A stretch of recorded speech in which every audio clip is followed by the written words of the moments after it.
Sleep disorders or difficulty sleeping is something that affects so many adults. In fact, 40% of older adults have some kind of sleep disturbance or the other. Sleep disturbance could mean that you fall asleep, but then you suddenly wake up in the early parts of the morning. Or else you go to bed on time, but then you find that you are unable to fall asleep. So today on the Wellberry channel, we have Alexandra Ginsburg from Switzerland. She is a functional nutritionist. She's also specialized in eating behaviors.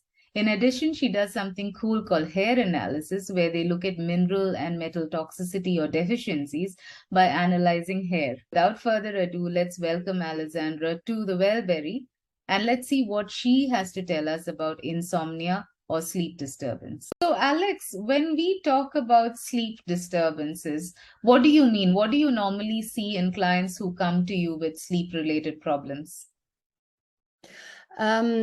Yes, so there are different types of sleep disorders. The most common ones are the ones that I see mostly is the difficulty of falling asleep. So people that go to bed and cannot fall asleep within 20 minutes, because that's the window we consider for a good sleep pattern, is falling asleep within 20 minutes of being in bed, and or waking up during the night. So around 2, 3, 4 o'clock in the morning, lots of clients wake up and then have difficulties also falling asleep. So these are the most common ones, these sleep disturbances, if you want. Then you also have other problems of people suffering from sleep apnea and things like that. So they have breathing difficulties, and that needs to be diagnosed by a doctor. But there is also a nutrition component in sleep apnea, because often losing some weight helps master the problem and reduce the apnea. Okay, all right. So when we talk about sleep disturbances, you spoke about sleep apnea, you spoke about difficulty falling asleep, and also about waking up early in the morning. So apart from this, are there other kinds of sleep disturbances as well, or are these the three main ones? They're the three main ones, but obviously they have others. For example, fibromyalgia. Lots of women in their mid-50s or midlife, they start having suffering from that very often. So it's a muscle pain, if you want, or also hypothyroidism doesn't help with sleep. Restless leg syndrome, also another condition that is very frequent in women with in perimenopause or menopause. You also have the difficulties with the circadian rhythm, people that have jet lag, people that work at night shifts, and those are related more to the work reality of certain people. But those are other types of problems related to sleep, actually. And finally, that's really a minority, but then you have also sleep behaviors. There are disruptive behaviors like sleepwalking or sleep terrors, and people that have really very vivid and hard nightmares. So that's another type of sleep disturbance. But definitely the most big ones, common ones, are insomnia, not falling asleep within 20 minutes and waking up at night. Okay. Insomnia more common amongst women? I find the insomnia most common among women, yes. For many reasons.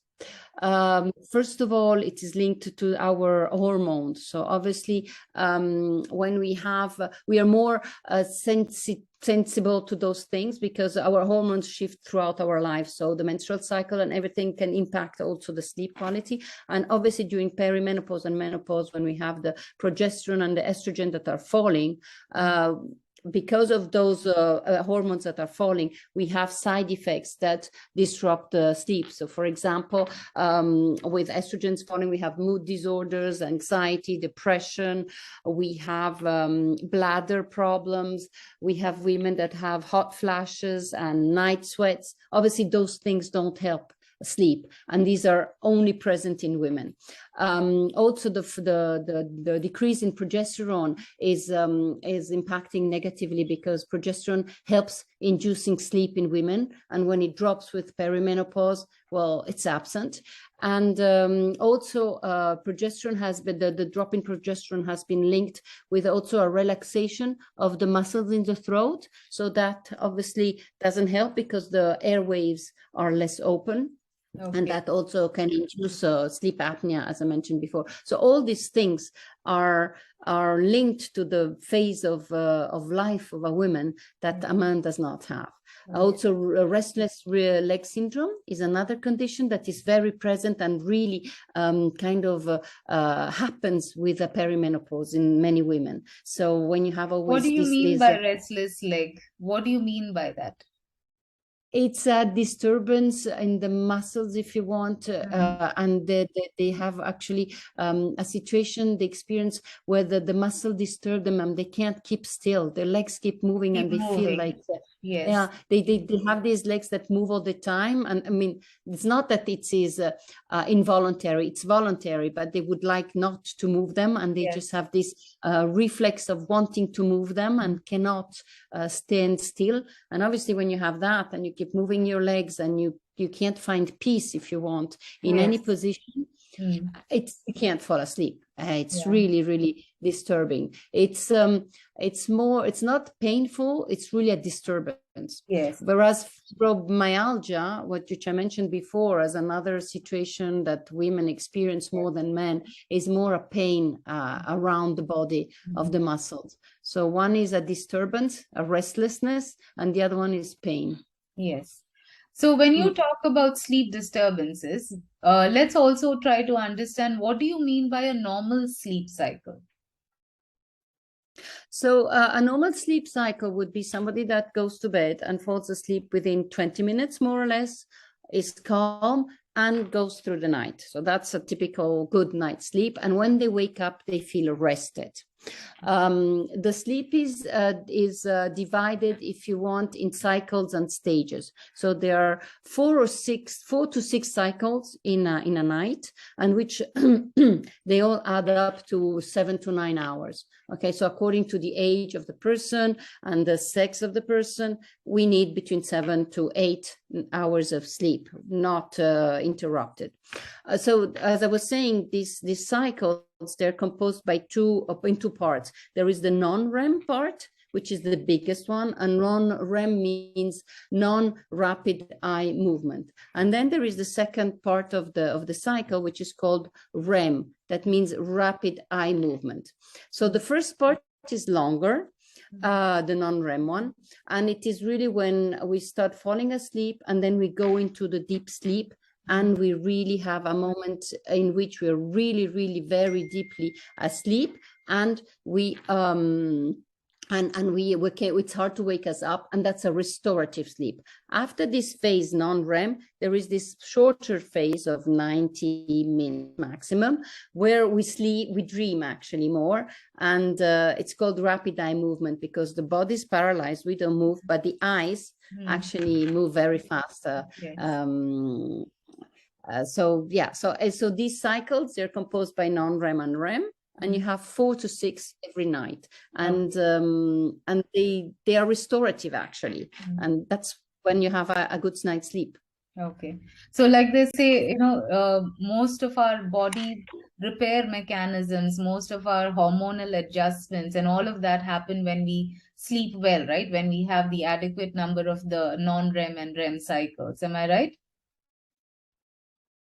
Yes, exactly. The sleep is restorative and regenerative. So the liver detoxifies what we have brought into the body during the day through air, food, lifestyle, etc. The immune system also, the brain also memorizes and treats the emotions of the day, if you want. So that there is also a regeneration at the level of the brain. So everything is, if you want, repairing the bones, the muscles. So it's really important to be able to sleep and have a restorative sleep, because they've linked bad sleep to a lot of pathologies like Alzheimer, cardiometabolic syndromes, diabetes, and even weight gain. Because when we sleep, we have a different amount of secretion of the hormones that direct the satiety and the hunger. So when we don't sleep, the secretion and the amount is different, and we feel more hungry and we eat more when we are awake. Yes, that's true. So you were talking about Alzheimer's and the link between sleep and Alzheimer's. So what are the other problems apart from, the brain-related issues? What are the other problems that can arise due to sleep disturbances? You can have a higher blood pressure. You can have, as I said, a disruption in the secretion of the hormones. So you have a different approach to hunger and to satiety. You are also have mood disorders because your emotions are different. You are more stressed, more anxiety, more depression, because of this sleep is restorative. If you don't have this moment of pause for the body, obviously it can be, even the bones can suffer from it. Because the bones repair during the night, or the muscles repair. So it is really extremely broad, and it can really impact different organs on different functions in the body. Okay, all right. And suppose a person does have sleep disturbance, okay? They feel they're not able to fall asleep at night, or they're getting up at 3 in the morning, okay?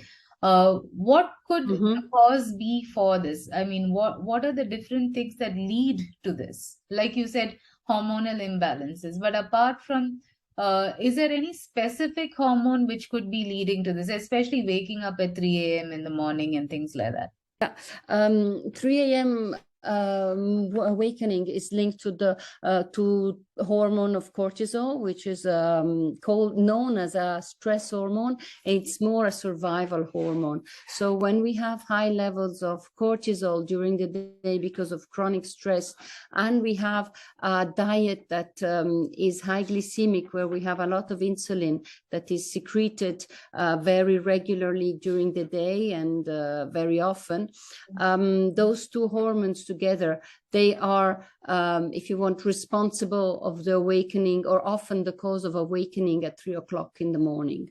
Okay. So we have to, when a person comes to me and says, I wake up regularly at 3 o'clock in the morning, or 2:30, 4:30, it's obviously in between two cycles.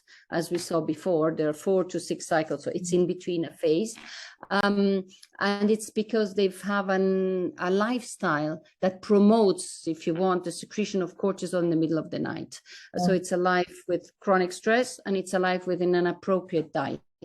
And when we work on the diet and on the stress, we have very good results, and we can, work on, and the person starts sleeping during the night, and this awakening is decreased or disappears. Okay. So are there any tests that people can do in order to see whether they have insomnia or no? Or is it basically based on the kind of clinical history that they give? Now, the reason that I ask you this is one of the times when I kind of faced sleeping disturbance myself is when I had gone onto a low carb diet, because I came to know that I'm insulin resistant. So during that shift from having normal amount of carbs, which is actually high carbs, especially from our South Indian setting, from being a rice eater and being very starch rich in our diet, I went to being very low carb. And that's the time I found that I was unable to fall asleep at night, or I would suddenly wake up in the middle of the night, because I was alert. And I didn't know what was happening until I realized, okay, it is the shift in hormones that's causing this. For me, by just kind of rectifying the way I ate, I was able to bring the sleep under control. But how would people approach this whole problem? Well, there are a few tests that can be done. If you really want to test it, you can, of course, test the sleep apnea, because that's really life endangering. So that needs to be tested. When we talk about the 3:00 a.m. call, it would be more testing the vitamins and the minerals that we have, if there are any deficiencies, because also obviously a deficiency in minerals and vitamins can disrupt sleep. And obviously we can test cortisol levels with saliva tests, but it's often just a questionnaire that is enough to understand the diet and the lifestyle of the person, of the client, helps me and is sufficient to understand if you want that the diet and the lifestyle are the causes of the waking up at 3:00.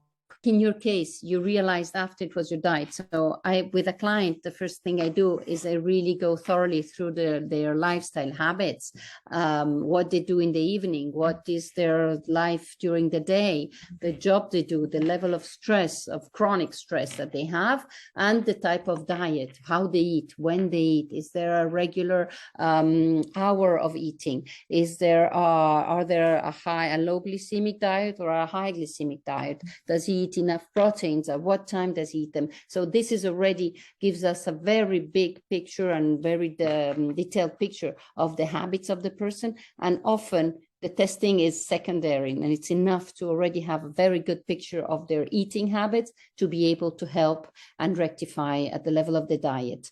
And yeah, it works well. It works well. When a client has a high glycemic diet that is lots of refined sugars and refined flours and like hamburgers and frozen foods, processed foods, when we gradually shift to a lower glycemic diet with whole foods and fiber, vegetables and fruits and spices and meals that are prepared at home that are not transformed and processed like foods from the industry, we see that in fact there is a moment in which there is an adaptation moment that is necessary for the person. It's not a shift that you have in 2 days. It's something that the body needs to adapt to. And this transition, I always advise the clients to have like a protein-rich, very, very small snack before going to bed to support and sustain the cortisol and the glycemic level, and to carry them through the night. Okay. I'm sure a lot of the people who are watching are going to be saying, oh God, here she goes again about no sugar and no refined flours. I keep repeating that on every stage that I get to talk about. Yeah, but like I was saying, many people would not have understood what sleep apnea is all about. What is sleep apnea? Sleep apnea happens in people that are around their 40s. It's really very, very rare in younger people. And what it is that the muscles of the around the throat and the tongue, they are, if you want, are less strong, and it blocks somehow the airwaves. So the person does not sleep well, actually has interruptions of breathing during the night, and it's dangerous because it's a risk factor for brain stroke, and it's very dangerous of people also that take and drive during the day, because what they have when they have sleep apnea, they absolutely do not have a restorative sleep, so they can fall asleep during the day. And one of the situations when one has really these moments of sleeplessness is behind the wheel, so it's really, really very dangerous for that too.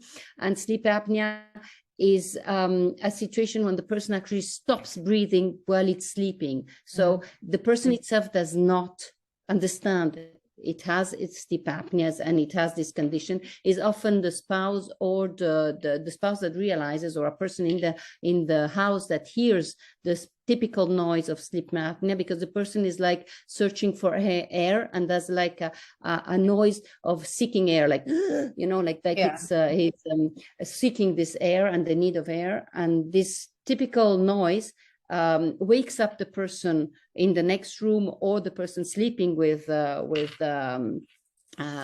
together, and actually that's when they realize there's maybe sleep apnea and they go test it. So what happens, you go to a hospital and they make you sleep actually with a machine that records your breathing, and they just check how your sleep is. And it is dangerous, as I said, because it is not restorative. So it is a big risk factor for health conditions.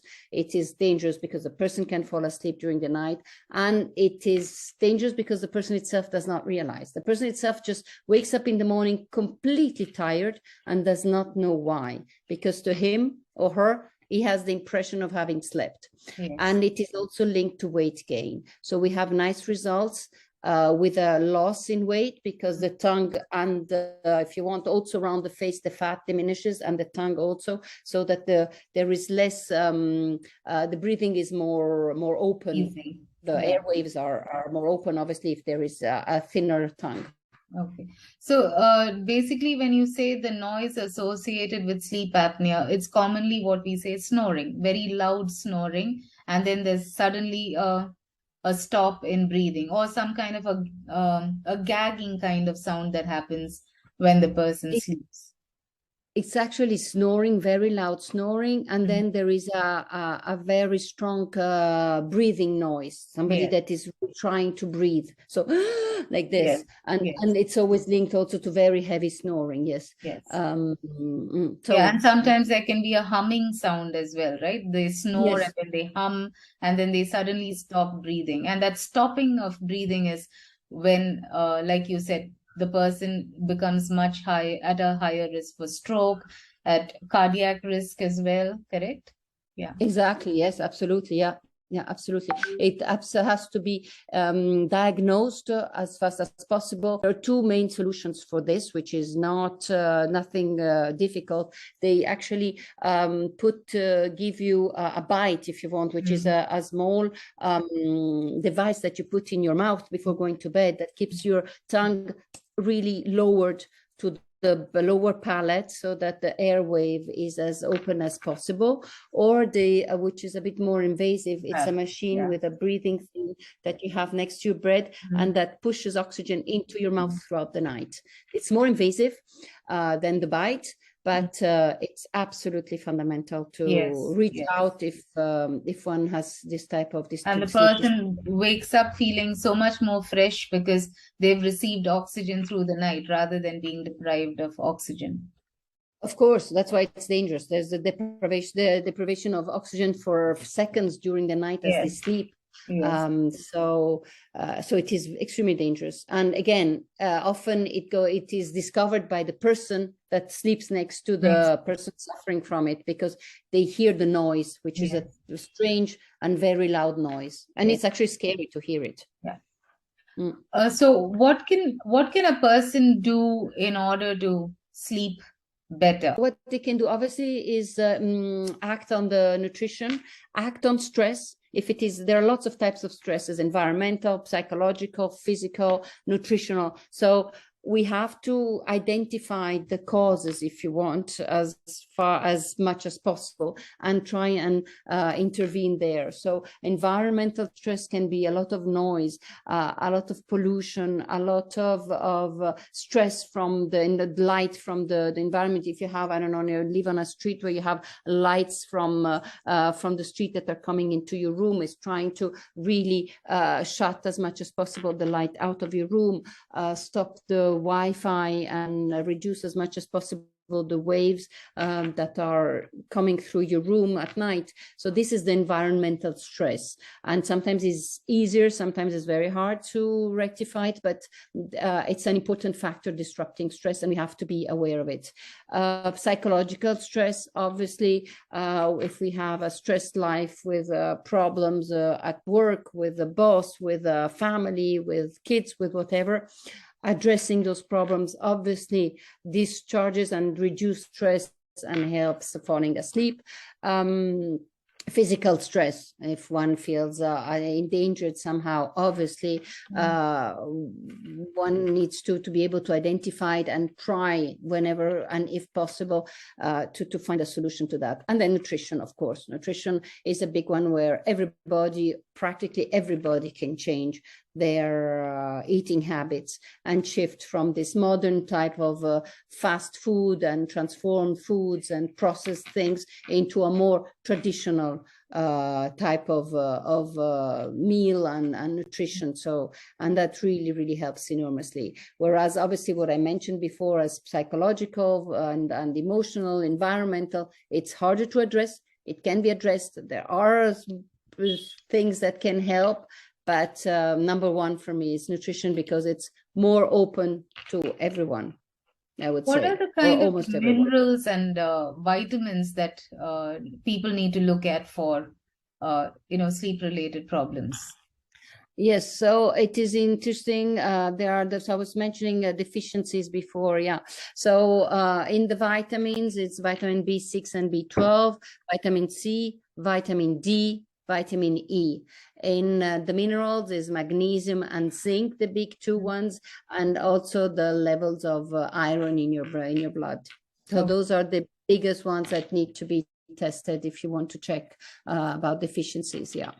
So it's better to test and then supplement rather than just taking a multivitamin, isn't it? Yes, because if you have too much B12, for example, it can happen. Then that actually disrupts the secretion of melatonin, which is the neurotransmitter.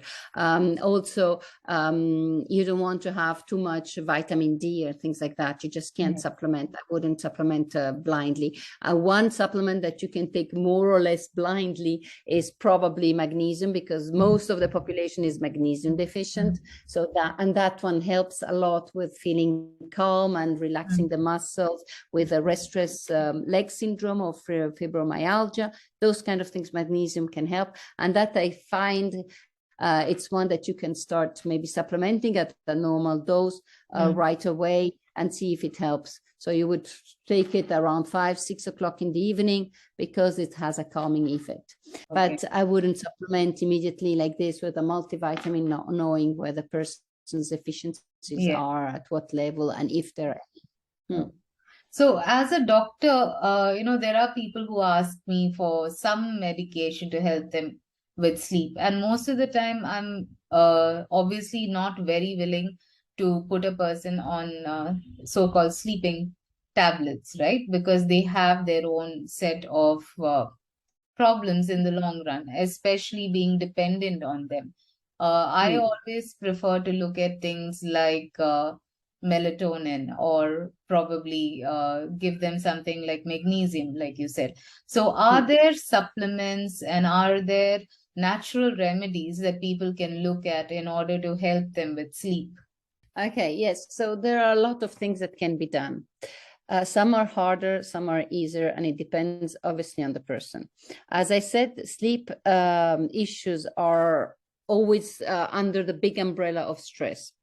If we look at a nutritional stress, which is an inappropriate diet, or a diet that is not the best one to help for sleep, we can certainly change things there. So first of all, a good diet would be a low glycemic diet with fiber and proteins and healthy fats. So everything that is prepared at home, that is not bought, transformed and processed by the agro industry. So having nice lunches at home with proteins and vegetables and the healthy fats helps enormously, because it keeps the glycemic index more stable. And as we mentioned before, cortisol will be also more stable with a low glycemic diet. So there will be more control for the person over its emotions and its stress, and more easy for the person to fall asleep and go through the night. Now, when a person shifts from a high glycemic diet because has habits of eating, on the spot like this, fast, something that has been already cooked and prepared, and it's trying to shift into a better healthy nutrition habit, of preparing meals, of having fiber, etc., on their plate every meal. It sometimes is hard, as you were saying, because you experience the same thing, to actually fall asleep, because the body has to adapt to this new type of diet, a new level of sugar in the body available. So what helps is having a small protein-rich bite before going to bed. And it can be a spoon of peanut butter and 2 nuts. It can be a spoon of leftover chicken. I'm not saying a meal, I'm saying just the quantity of a spoon. Okay. And this keeps the support if you want the blood sugar through the night and avoid the 3 a.m. Wake-up call. But it is a temporary support that you add to your diet because you're shifting from a high glycemic to a lower glycemic diet. It's not that the person that is listening and is having hamburgers and frozen food every day, it's going to have, you know, an additional spoon of peanut butter and hope to go through the night, because it might work 2-3 days. It will not keep them, support them, you know, in the long run. So it's really a temporary measure while the person starts changing from the type of American diet we call standard American diet, this processed food and transformed foods and frozen things that you just heat up or that you can eat like this, into a more traditional type of cuisine with, you know, whole foods that are bought and cooked and prepared with vegetables, fibers, protein, and healthy fats, olive oils, and things like that. So during the shift, this protein-rich bowl to eat just before going to bed supports the blood sugar and helps you go through the night. Another thing that helps a lot is the herbs, and so the teas and the tinctures that you can have available on the market. So, for example, I'm thinking of herbs like chamomilla, valerian, passion flower, skullcap, lavender. So lavender exists easy in essential oil, so you can put a few drops around your pillow so that you smell it as you fall asleep, and it's relaxing and helps relaxation and falling asleep. Another thing that a lot of my clients find very interesting and helpful is what I call a herbal milk, which is a vegetable milk, preferably, because drinking a big glass of milk before going to bed is not recommended. So when you say vegetable milk, you mean like an almond milk or a coconut milk, right? Yes, coconut milk, almond milk, soy milk, if it's non-GMO, also rice milk. It depends a little bit on the taste of the person, but that's what I mean, yes. Yeah. So not from the cow, not from the animal. Okay, so you can heat up a little bit of a vegetable milk, like a cup, and then you add your herb. It can be, again, chamomilla or valerian or passion flower, even ashwagandha, which is great.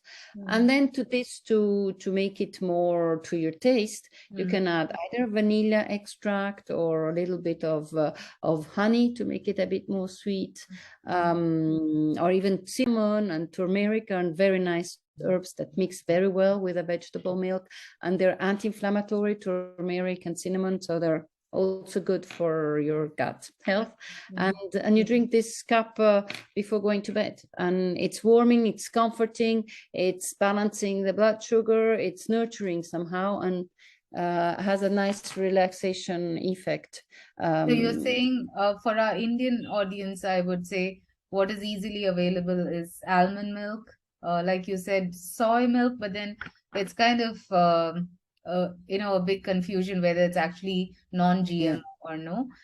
We have coconut milk easily available to us.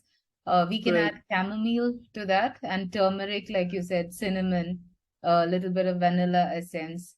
What do you think about hot cocoa? Does it help without the sugar? Yes, sure. It's again it's a little bit of the same idea. So yeah, it would. And now it depends also on from one person to another on the taste and everything. But it can help, absolutely. This warm thing is nice. Now, what is because we're talking about warm drinks? What is really important to remember is that sometimes people think that a warm shower or a warm bath, actually, it's not helping.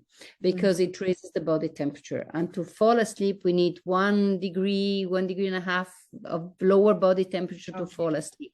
So what is nice, you can have a shower, of course, but not extremely warm and not extremely long. I don't think in India it's really a habit, but I'm on another side of the world where it's cold outside.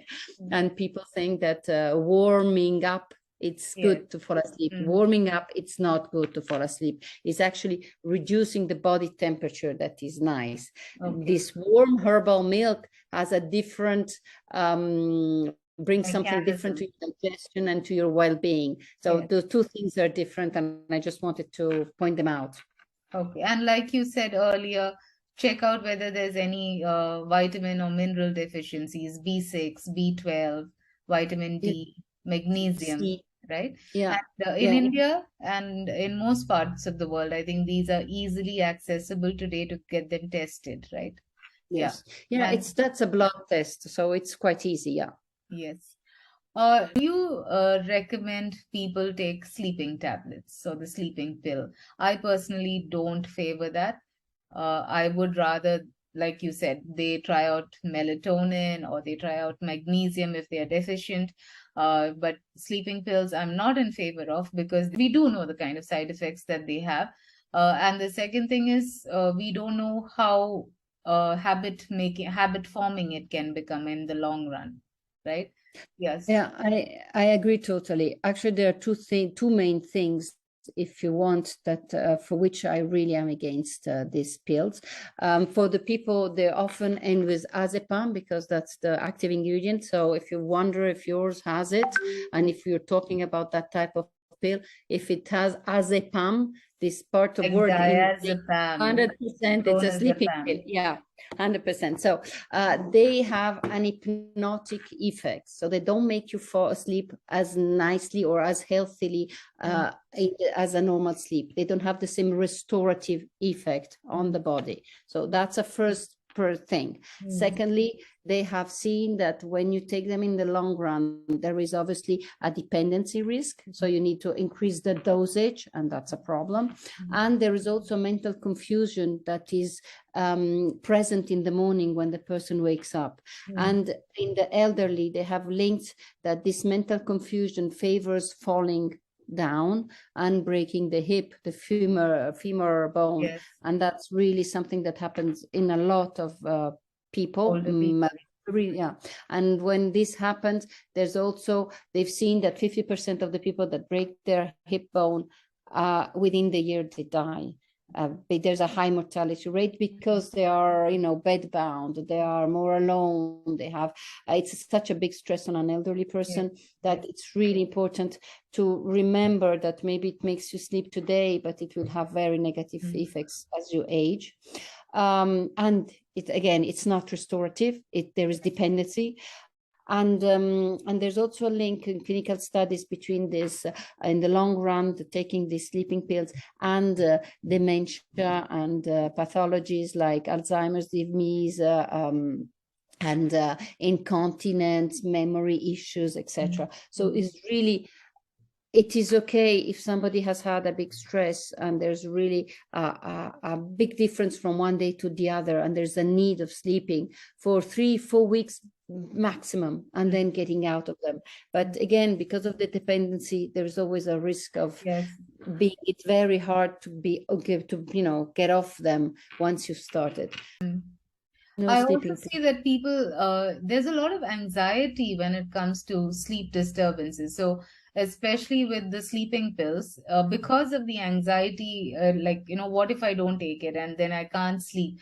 People really, they tend to kind of overstock the medicines and then start using it as and when they want it. At least I see that amongst the population here. I don't know how it works in Switzerland, but definitely over here. And that is an issue, especially amongst the elderly, where they start becoming very anxious. What if I don't sleep? What if I can't sleep?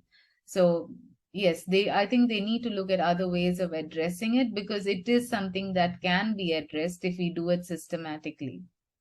Absolutely. So as I was saying before, the hours are extremely important, trying to reset the circadian rhythm. So being exposed to the sun 20 minutes. I think in India it's more easy than on my side of the world, but really trying to stay and then in the evening, lowering the lights, stopping the blue lights before going to bed. If it's possible, closing and stopping the Wi-Fi, trying to block the light as much as possible. You know what disrupts even those new alarm clocks with the blue light, digital ones, even that disturbs the pineal gland. You have also pineal gland activation videos, if you Google them, and it's a noise that activates your pineal gland. Now, the pineal gland is what secretes melatonin. So it's really important that it is activated. And what blocks it? It's blue light from computers. So you see the importance of stopping or putting those screens. You can have on the computer, you can put like a different light, it becomes yellow, but at least the blue light is not there anymore. Taking away the alarm clocks and looking at the hour that is going on. Avoid checking the hour. If you have to wake up because you need to go to the toilet, don't start turning on all the lights. Don't use the phone to illuminate the room to go, because that's even worse. It's blue light. Also the wires, if you have electric wires around your bed, try and maybe take away the wire and have a lamp less, and just, turn the bed so that you don't have the wire behind your pillow. That's also electromagnetic field that doesn't help. And relaxation. There are lots of videos relaxing on the internet. You can listen to, meditation, a yoga, a video, or journaling and writing down things to free your mind and to try and be less stressed with this bed bed issue of being in bed and being awake. Yes. Now, when a person does all of this, Alex, how long do they take to kind of start seeing results? Whether it is to change their diet, whether it is to take any of the herbal remedies, or like we said, melatonin. How long does it take for a person to get results? It depends a lot on the age, on the sex, on how much it has been going, for how long it has been going on, and on the efforts of the person. Because if somebody says, I can't change my diet, but I can't go to bed every night at the same hour, I can't stop with the computers, these things do impact negatively sleep. So obviously that depends on the possibility of the person.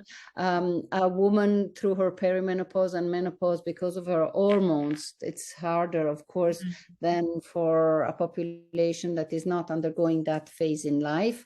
But it is possible, and I see very nice results within, I would say, 2 months or something, because of when you really adapt your nutrition and you really change a few lifestyle habits, you really are helping your body falling asleep.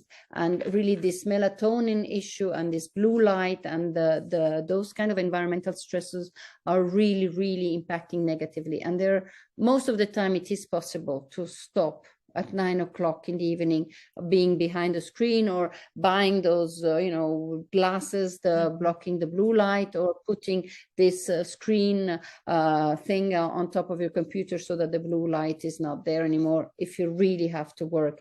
But if you do some effort and you are really willing to try and work on your sleep issues, I think that within 1 or 2 months, most of the people manage to have nice results. At least I see it in my clients, when one is really willing to. And now if you're trying to get off sedative medication, that is also hard and takes a bit longer.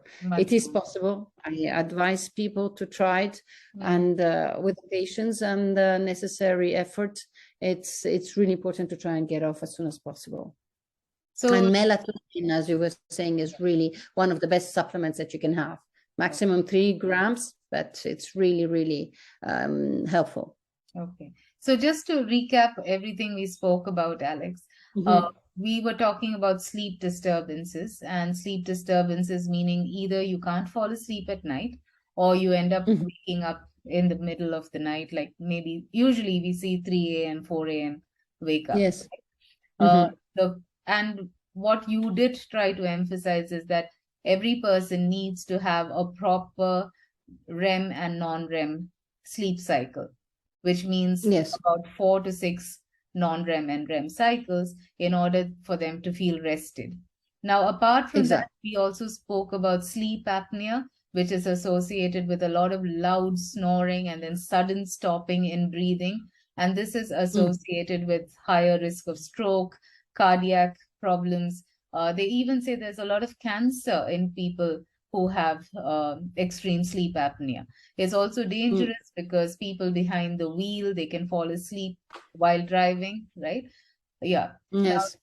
in addition to that, you also spoke about how it's important for us to know what is causing the sleep apnea. Is it our diet? Is it any kind of mineral or vitamin deficiency? The minerals being magnesium, vitamins like vitamin D, B12, B6. Um, yeah. And in terms of the remedies that you spoke about herbal milk, right?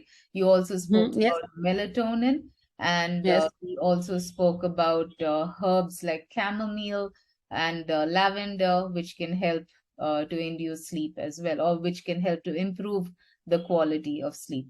Uh, Yes. hot cocoa is a simple way of getting good sleep as well, right? Um, Yes. yeah. And what you did advise us against was getting onto the sleeping pill, the diazepam or the clonazepam, anything that Exactly. induces sleep because of a drug, that you advise against, because it is habit forming. It can also be dangerous in older people because they get up feeling confused and drowsy, can lead to a fall. And apart from that, they also have a lot of other side effects. So it's better to not be on any sleeping pills for more than, you said, a month to 2 months maximum, and then to try and Mm. get off them. Yeah. Exactly. Yes. So have Yeah. I missed anything, Alex? No, no, I just maybe obviously the diet, I always come back to my diet. Yes. Being a nutritionist, of course, trying to have a more fiber and rich and low Yes. glycemic diet helps hugely. And finally, also thinking of journaling, of putting on paper, I find it helps hugely to journal before going to bed, because a lot of people can't, and that's more present in women maybe, can't fall asleep because they think of the next day for work, all they have everything that they have to do the next day, what they have not done, what upset them. If you put everything on paper, you kind of free your mind. At least your brain is not running while you are trying to fall asleep. Have a journal next to your bed and a pen, just a piece of paper, and write down, okay, tomorrow I have to do this, this, this, and this, or my boss made me mad because this, and this, or I'm upset. And just, it's on paper. You can even, Throw it out symbolically after throw that. it away. Yeah. But you just free your brain instead of thinking and ruminating what you have to do or what upset you, really freeing the mind and doing some meditation, some yoga, something that is relaxing, that is pleasant to, you have to prepare if you want somehow to go to bed.